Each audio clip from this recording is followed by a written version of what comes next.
Namaskar.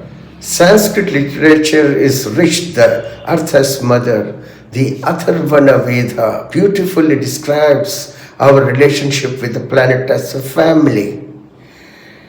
Matha Bhumir Putroham Prithviyaha. Here, Earth is my mother, and I am his or her child. Here, this verse fosters a sense of responsibility and love for the environment.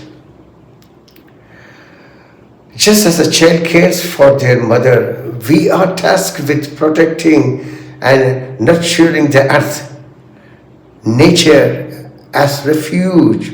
The fundamental teaching in Sanskrit is that it is our ultimate source of survival. Prakriti eva. Nature is our only refuge.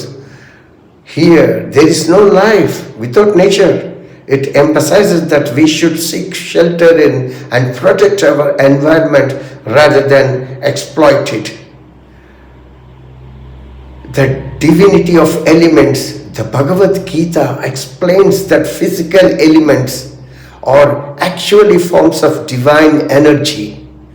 Bhumir apo nano vayuhu kam mano buddhir yevacha. Earth, water, fire, air, ether, mind, intellect, and ego. These eight constitute my separated material energy. Lord Krishna reveals that the soil, water, and